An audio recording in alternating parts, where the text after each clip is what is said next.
Bom dia, graça e paz. Nossa palavra do dia hoje está em Atos 25, a partir do verso 23, que diz assim: E no dia seguinte, vindo Agripa e Berenice com muito amparo, entraram no auditório, com os tribunos e varões principais da cidade, sendo trazido Paulo por mandado de Festo.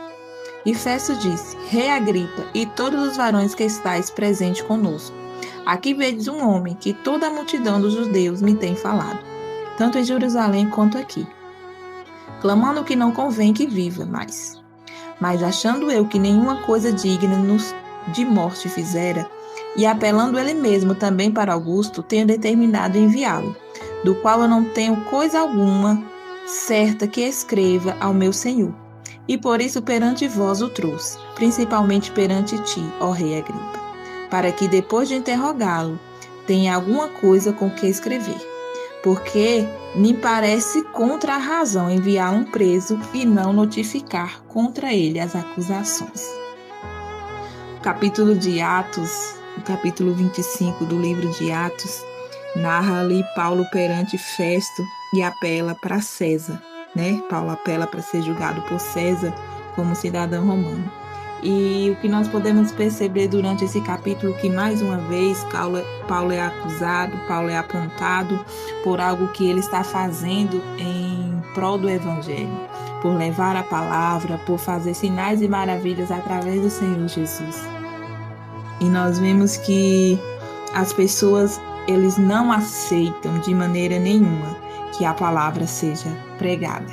E mais uma vez, Paulo está ali perante o auditório, que as pessoas querendo mais e mais que ele seja acusado, seja preso. E ali Festo, ele era uma pessoa muito digna, né? Uma pessoa que honrava o papel dele que ele fazia. E ele tenta, né, levar Paulo para que realmente tivesse alguma acusação contra ele. E está ali o rei Agripa, vai ouvir Paulo e eles esperam ter alguma acusação para que Paulo fosse preso, porque como diz no verso 27, que é contra a razão enviar um preso e não notificar porque ele está sendo preso. Então eles queriam ali alguma razão, alguma acusação que pudesse incriminar Paulo, mas não tem, né? Porque falar de Jesus, falar a verdade não é crime. E no verso 19 diz assim: tinha, porém, contra ele algumas acusações acerca da sua superstição e de um tal Jesus defunto que Paulo afirma viver.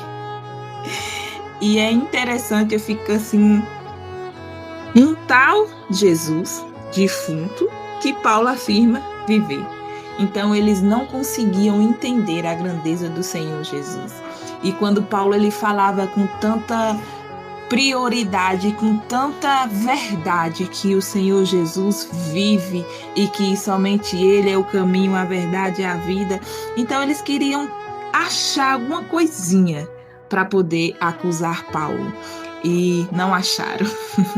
Então que nós possamos ser como Paulo, mesmo em frente às acusações, mesmo enfrentando pessoas que não acreditam, mesmo enfrentando pessoas que dizem que não, que Jesus não vive ou que Jesus não vai voltar, que é o que mais estamos escutando nesses dias. Quanto mais os sinais estão mostrando que a volta do Senhor Jesus está próxima, mais pessoas tentam, de qualquer forma, dizer ou mostrar que Jesus ele não voltará, que é um conto de fadas, e que possamos, mesmo em meio às dificuldades e perseguições, mesmo a pessoas nos acusando, nos apontando e mostrando que não é verdade, ou que estamos perdendo o nosso tempo, que possamos ser de fato seguidores de Cristo, que possamos, mesmo em frente ao tribunal, possamos declarar e dizer que Jesus é o único caminho,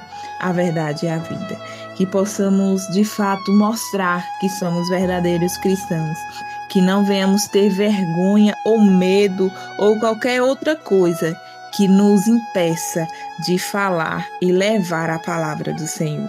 Que possamos ser como Paulos nessa geração tão dilacerada que está, no mundo tão sem esperança que estamos, mas que mesmo em meio a tantas dificuldades, mesmo em meio a tantos contos de fadas e teorias que as pessoas tentam colocar na cabeça de muitos, e muitos infelizmente estão caindo, e possamos seguir com essa verdade, crer que é Cristo, que possamos, mesmo as pessoas nos apontando e mostrando, nós sabemos o que nós estamos falando, nós sabemos qual é a nossa verdade que devemos levar.